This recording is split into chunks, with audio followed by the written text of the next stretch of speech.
पाँच मिनट पर पाठाচ্ছি হ্যাঁ বলছি 5 মিনিট পরে পাঠাচ্ছি আমি ছবি করছি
এত জোর গাড়ি চালিয়ে যে হাত কাঁপছে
आज के हमारे एखाने जे तोलाबाज धांदाबाज चिटिंगबाज मंत्री आछे शुधुमात्र तोला छाड़ा किछु बोझे ना। आज के 4 बछर अतिक्रांत हये 5 बछर विधानसभाय पड़लो। आमरा भेबेछिलाम जे आमरा एकजन कैबिनेट मंत्री पेयेछि, मन्तेश्वरबासीर सुराहा होबे, स्वाधीनतार पर प्रथम कैबिनेट मंत्री पेयेछि। किन्तु आमरा कि देखलाम সাধারণ মানুষের সব আশা থাকে না ডাল গম বাড়ির। কিছু মানুষের সার্টিফিকেটের প্রয়োজন হয়, যেমন ছাত্রছাত্রীদের, মেডিকেলের, সেই সমস্ত সার্টিফিকেট থেকে এই এলাকার মানুষ বঞ্চিত হয়েছে। তাই এলাকার মানুষ আজ বিক্ষোভ দেখাইছে।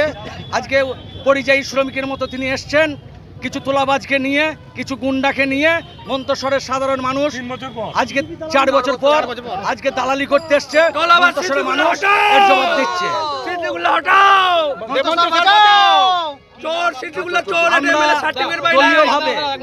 দলীয়ভাবেও যেমন আমরা কোনোদিন ওকে পাশে পাইনি, আজকে প্রশাসনিকভাবে যে উনি একজন মন্ত্রী বা বিধায়ক, আমরা একজন সাধারণ মানুষের সার্টিফিকেট দিতে পারিনি।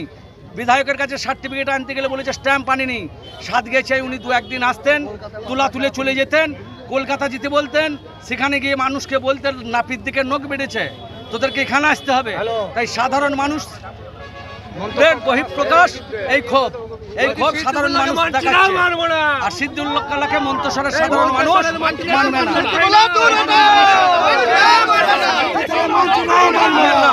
আমি মন্তেশ্বর গ্রাম পঞ্চায়েতের প্রধান রফিকুল ইসলাম শেখ। তুলে ধরো এই ধরনের পরিস্থিতি মন্তেশ্বরের বুকে, মালডাঙ্গার বুকে, আপনি বিধায়ক। আমি শুধু বিধায়ক নয়, বর্ধমান জেলায় 16টি বিধায়কের মধ্যে সব থেকে বেশি ভোটে আমি জিতেছি 35,000। বিগত লোকসভা নির্বাচনে 48,000 ভোট মন্তেশ্বর মঙ্গলকোট দিয়েছে। আমি বুঝতে পারছি না, এই সমস্ত ভাড়াটে মুখ, এরা দল করে না, এরা একেবারে গুন্ডা বাহিনী। এদেরকে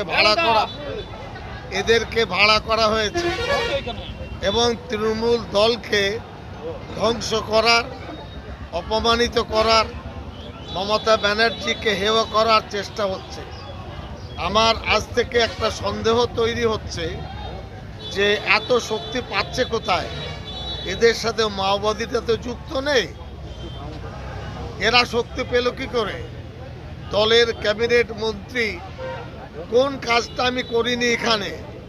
এই বন্যায় ভেসে গিয়েছিল, বসেছিলাম এখানে ডেড বডি উদ্ধার করার জন্য, স্পেশাল বোট এনেছিলাম, তারপরে এলাকায় রিলিফ দিয়েছি। কোন জায়গায় আমি কাজ করি? আসলে ওই চোখের উপরে নুন পড়েছে এখন। এই আধিপত্য বিস্তার করে তারা তৃণমূল দলকে ধ্বংস করতে চাইছে। মাথায় যারা বসে আছেন তারা আখের গুছিয়ে নিয়েছেন। গ্রাম পঞ্চায়েতের সদস্য, প্রধান, সমিতির স্থায়ী কর্মাধ্যক্ষ, দলের নেতা যারা আছেন, তাদের সমস্যা দাঁড়াবে যদি এই ধরনের কাণ্ডের সাথে, কর্মকাণ্ডের সাথে যুক্ত থাকে। এরপরে আমি আগামী 8-9 তারিখে সভা করব মন্তেশ্বর, কুসুমগ্রাম, তারপরে এখানে মালডাঙ্গা এবং মন্তেশ্বর। তাদের মানে অস্থিরতা বেড়ে গেছে, একচ্ছত্র আধিপত্যবাদ, এটা দলে চলবে না। দল কারোর স্থায়ী সম্পদ নয়, দল হলো জনগণের। যারা এসেছে আমি এদের কোনোদিন দেখিনি, না এরা বুথ এজেন্ট, না বুথ কর্মী, না অঞ্চলের কর্মী। নেতারা লেলিয়ে দিয়েছে পয়সা দিয়ে। ওরা আমার নাম জানে ভালো করে। কারণ তোলাবাজি, কারণ হলো দলের নামে মমতা ব্যানার্জির ছবি, অভিষেকের ছবি বিক্রি করে ত্রাস তৈরি করা, এটা হলো তাদের লক্ষ্য। আর কয়েক মাস পরে বিধানসভা নির্বাচন, হ্যাঁ, এখানে কি কেউ নতুন করে কোনো প্রার্থী, নতুন মুখ হতে চাইছে, এরকম কিছু ব্যাপার? আমি বলি সেটা দল ঠিক করবে।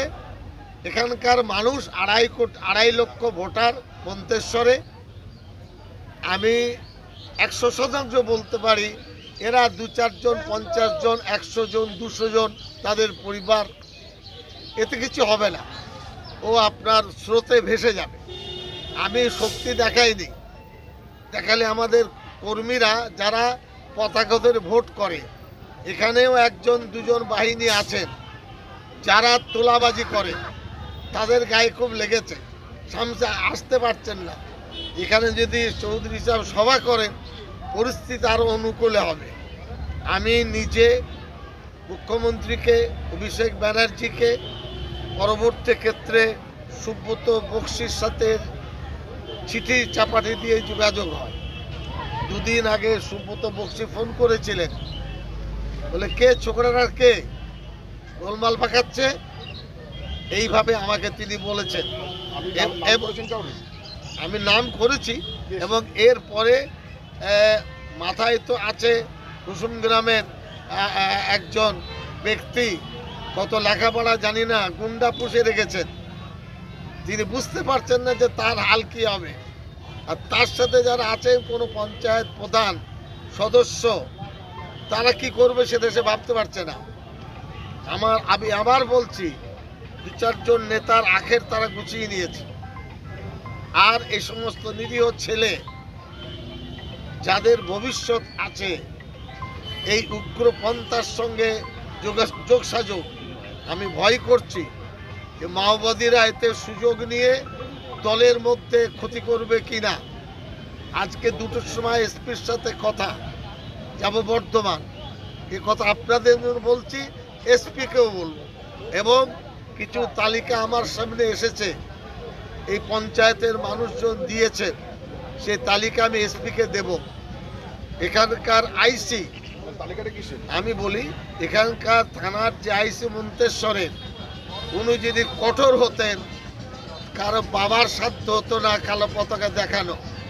উনি সুযোগ করে দিলেন, দাঁড়ানোর পরিবর্তে 5 জন একসাথে দাঁড়িয়ে পতাকা দেখাচ্ছে। প্রথমে র্যাপ নামিয়ে দিতেন, কয়েকশো পুলিশ এসেছে, উনি মোড়ল, উনি সেই কাজটা করেছেন। এতে আমি প্রচণ্ড অসন্তুষ্ট।